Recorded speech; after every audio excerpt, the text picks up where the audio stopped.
Hello, welcome to the Keep Going Human channel, where we always bring videos with insights to hack the problems of our daily lives and become more amazing humans. Help us reach more people by liking this video and subscribing to our channel. By doing so, you are contributing to a better and more respectful world.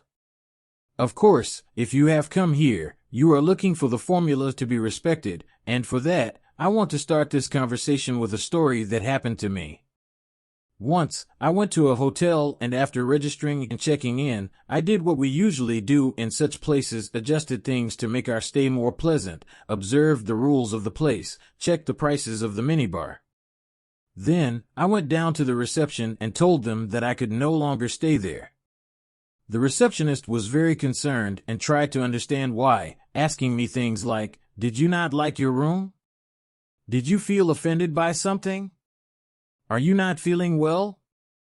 So, I honestly replied, "I cannot stay because it's in the regulations." He continued to be confused and kept asking questions, believing that I was confused with the regulations. So, I told him, "Look at item 11 of the regulations. It says that it does not allow animals of any kind." He looked at me in shock, read the 11th item of the regulations, and asked me, "Do you have an animal there?" Obviously, I am an animal, and so are you. Then he used that phrase, "Oh, but the regulations don't refer to animals like us." Be careful, there are people in life who think there are people and people equal to us. People who are worth more and people who are worth less due to some circumstance, be it skin color, religion, social class. Who would have thought? They think that some people are worth less because they don't speak like us, don't look like we do, don't walk like we do. It's even curious in corporate speeches, people making presentations about equality in the company and saying, "Here, everyone is treated equally, from the board of directors to the janitor." And then having the audacity to make a gesture like a scale, where the board of directors is pointed up high and the janitor is down low. Obviously, there is always importance in what one does, especially when done with love, passion, and dedication, but always with the intellectual humility that there are people who do important work that we could not do in those conditions, and that are important to their family, their society, and their position in the company. I've seen politicians say in a speech full of citizens, "I value equality, so I want to bring more health and education to the people." Always pointing to the distance when they mention the word people, as if everyone there were not also part of it. Perhaps there is a lack of ethical coherence. Of course, if you want to be respected by people, the first step is to understand who the people around you are, individually and in your society. Beta, who was even canonized, once said something very important that I would like to work on here as the main topics of this presentation. The 3 steps to not be respected. Not teaching what you know. Not practicing what you teach. Not asking what you don't know.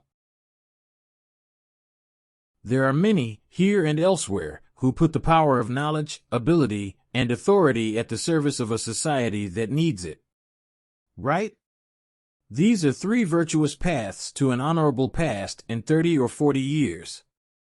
To teach what you know is mental generosity. To practice what you teach, ethical coherence. To ask what you don't know, intellectual humility.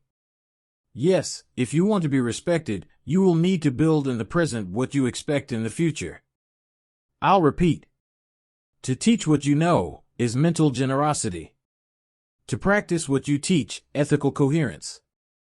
To ask what you don't know, intellectual humility.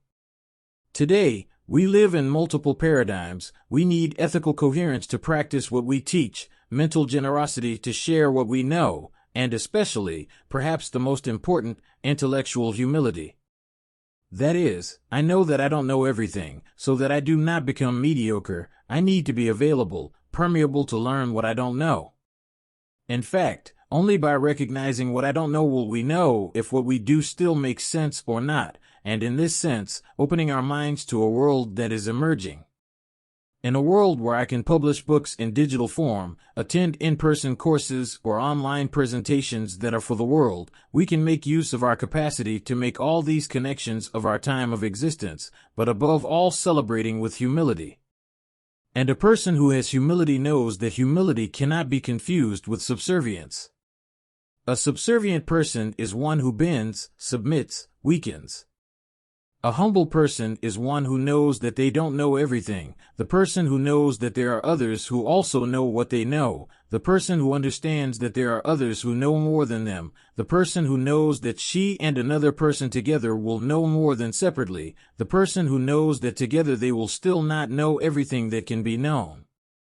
Of course, intellectual humility, mental generosity, and ethical coherence. Pay attention. Intellectual humility puts us in a position to pay attention even to people who do not agree with us.